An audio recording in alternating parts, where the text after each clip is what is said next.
법원이 변제율에 대해서 예전보다 덜 까다롭게 본다. 그런데 3년 미만으로 변제기간 단축된 비율이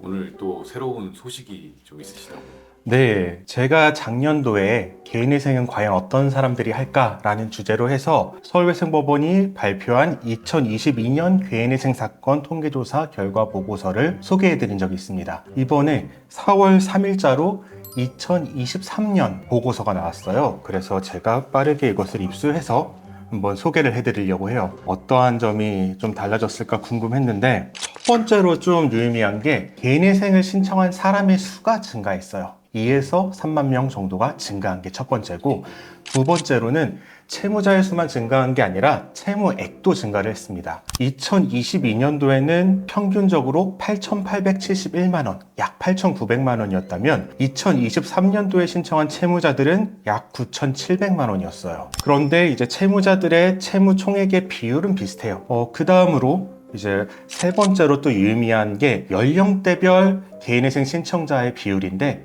이 중에 20대가 2022년도에 역대 최대로 15%를 넘었어요. 그런데 이번에 또 증가했습니다. 더 증가해서 16.9%를 찍었어요. 약 1.7%가 증가한 거죠.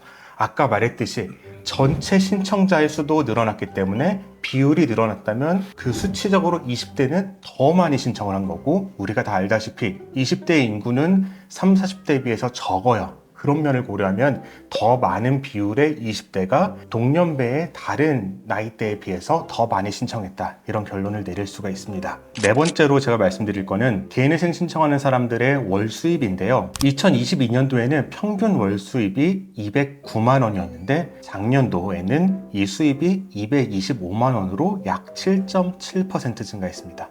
이 수치는 최저생계비 증가 수치랑 거의 비슷해요. 최저생계비가 2인 가구 기준으로 했을 때 약 7% 증가했거든요. 최저생계비 증가가 이 물가상승률에 비례를 했고, 이 물가상승률에 비례해서 월수입도 증가했다, 이렇게 볼 수가 있습니다. 그 다음으로 얼만큼 변제했고 얼만큼 탕감받았느냐, 이게 또 중요한데요. 2022년도에는 변제율의 중위값이 38%였어요. 2023년도에는 이 변제율이 36%로 2%가 낮아졌습니다. 1억 원의 채무를 진 사람이 2022년에 신청한 사람들은 3,800만 원을 변제하고 나머지를 탕감받았다면, 2023년도 신청한 사람들은 3,600만 원만 변제하고 나머지를 탕감받게 된 거죠. 이게 무슨 의미일까요? 여러 가지 의미가 있을 수 있는데, 가장 단순하게로는 법원이 변제율에 대해서 예전보다 덜 까다롭게 본다 라는 게 첫 번째가 될 거고요. 두 번째로는 앞에 보면은 월 소득은 늘어났잖아요. 그리고 채무액도 늘어났는데 전체 변제율은 줄어든 걸 봤을 때는 사람들의 상황이 그만큼 안 좋아졌다라고도 판단할 수가 있을 것 같아요. 그 다음으로 말씀드릴 거는 작년에 없던 발표가 있었는데 3년 미만으로 변제기간이 단축된 사람의 비율이 발표가 됐어요. 우리가 몇 번 변제기간 단축할 수 있는 경우를 말씀을 드렸는데, 우리가 원칙적으로는 36개월이 변제기간이고, 이 원칙적인 거를 떠나서 청산가치가 많을 때는 60개월을 변제해야 된다고 했죠. 그런데 3년 미만으로 변제기간 단축된 비율이 8.2%나 됐어요. 100명 중 8명 꼴인데, 그 중에 많은 부분은 원금 100%를 변제한 경우, 그리고 30세 미만의 청년들, 이런 사람들이 3년 미만 변제기간 단축의 혜택을 누렸고,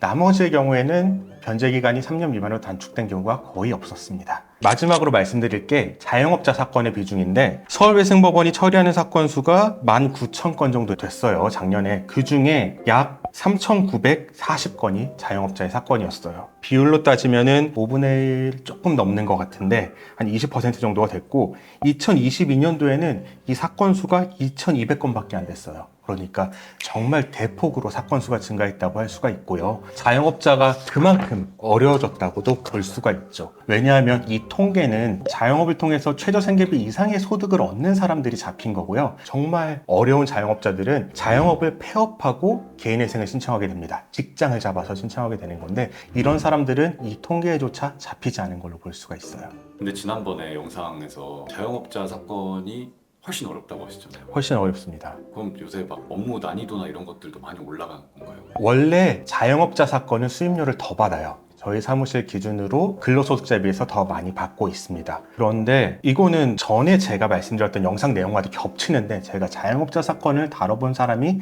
많지 않다고 했잖아요. 이러한 사건은 신입들은 못하고 어느 정도 경력이 있는 사람만 다룰 수가 있습니다.